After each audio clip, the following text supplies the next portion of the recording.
그러면 더불어민주당 도종환 의원 신문하십시오. 네, 더불어민주당 도종환 의원입니다. 노태강 증인께 질의하겠습니다.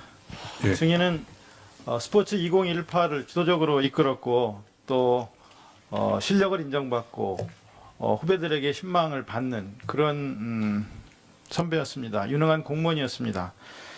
2014년 승마협회 감사를 지시받은 것은 청와대였습니까? 예, 청와대 모철민 수석으로부터 직접 전화로 지시를 받았습니다. 감사 보고서 올린 것은 언제였습니까? 7월 5일입니다. 그런데 대통령이 진재수 과장하고 노태강 국장을 콕 찍어서 나쁜 사람이라고 했다는 얘기는 언제 들었습니까? 그것은 8월 20일에 스포츠 2018 발표를 하고 그날 바로 제 기억에 유진영 장관께서 아프리카 출장을 가셨습니다. 그래서 아프리카에 출장 가 계시는 동안에 갑자기 저한테 문자가 와서 인사를 해야 될지도 모르니 준비하고 있어라, 귀국해서 얘기하자라는 문자가 왔었습니다. 그래서 그때부터 이제 저희 부 내에서 이런저런 얘기가 있었고 나중에 증인이 뭘 잘못했다는 겁니까? 그 뭐가 잘못했다는 지적은 없었습니다. 구체적인 없었습니까? 예.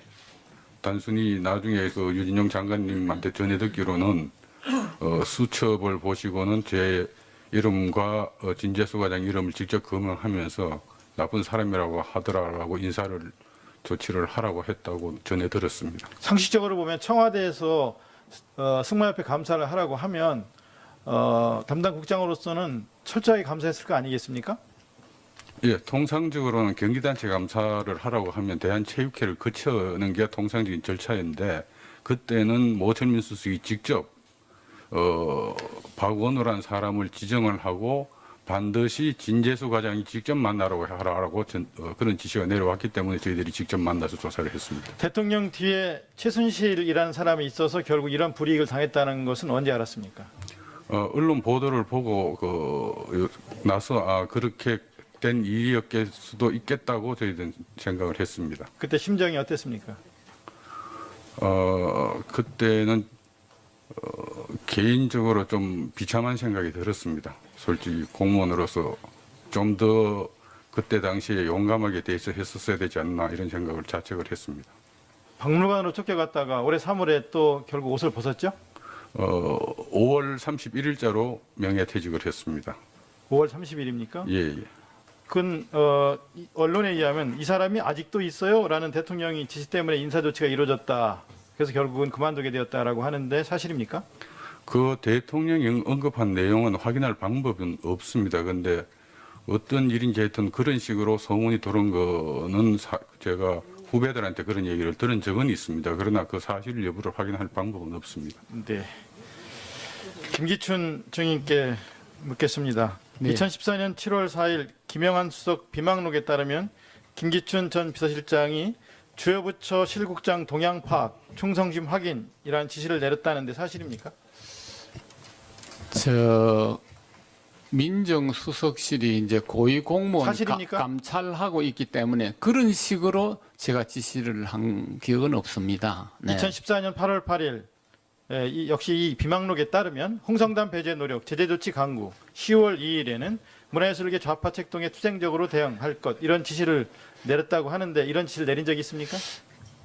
그런 기억이 없고요. 문화계라는 것은 우리 교육문화수석 소관입니다. 그런 민정수석에게 제가 그런 지시를 한 것 같지 않고요. 이런 지시가 있은 뒤부터 블랙리스트가 김기춘 실장으로부터 시작되어서 그 다음에 정무수석을 거쳐서 문화부로 내려왔다는 것이 문화부 전직 공무원의 증언인데 사실입니까? 저희들 블랙리스트 만든 일 없습니다. 유진용 전 장관도 내려온 블랙리스트를 보고 시향을 할까 어쩔까 하다가 그냥 그만두고 말았다는 이야기를 들은 적이 있는데 모르시는 일입니까? 네, 전 유진용 장관이 그런 걸 드린 일 없습니다. 권영빈 전 문화예술위원회 위원장이 2015년 5월 29일 예술위원회 회의에서 이런 말을 한 바가 있어요. 예술위원들이 추천을 해서 책임심의위원들을 선정하면 해당 기관에서 그분들에 대한 신상 파악 등을 해서 된다 안 된다는 얘기가 나오고 있다. 여러 가지 문제 중에 지원해 줄 수 없도록 판단되는 리스트가 있는데 거기에 대해서 아무도 책임을 안 진다. 심의를 우리 마음대로 할 수가 없다. 자율적인 심의가 원만하지 않다고 회의에서 발언한 적이 있는데 다른 회의록에 보면 그게 청와대라고 나옵니다. 알고 계십니까?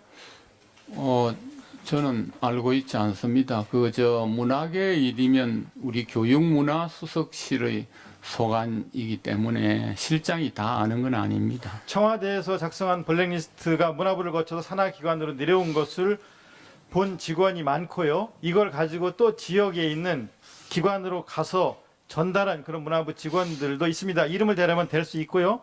이 심사위원들의 녹취록에 의하면 실제로 예술인들에게 불이익을 준 사례들이 2015년 국정감사와 2016년 국정감사에서도 확인이 됐거든요. 거기 증언 또는 녹취에 보면 위, 그분 이런 얘기가 나와요. 위, 그분의 지시. 증인이 아니면 누굽니까? 대통령입니까? 저희가 블랙리스트를 만든 일은 없습니다.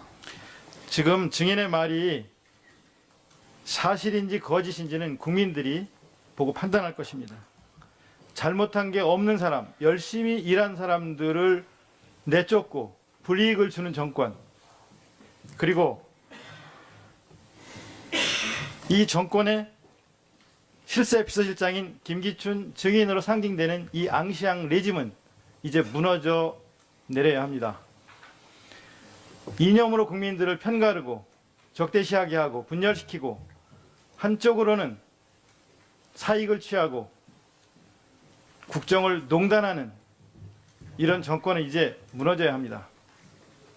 국민들이 용서하지 않을 겁니다. 구시대 마지막 파수꾼, 박근혜 정권의 마지막 문지기인 김기춘 비서실장과 같은 이 구시대 정치는 이제 그 시대적 역할을 다했다고 저는 생각을 합니다. 증인의 생각은 어떻습니까? 드릴 말씀이 없습니다.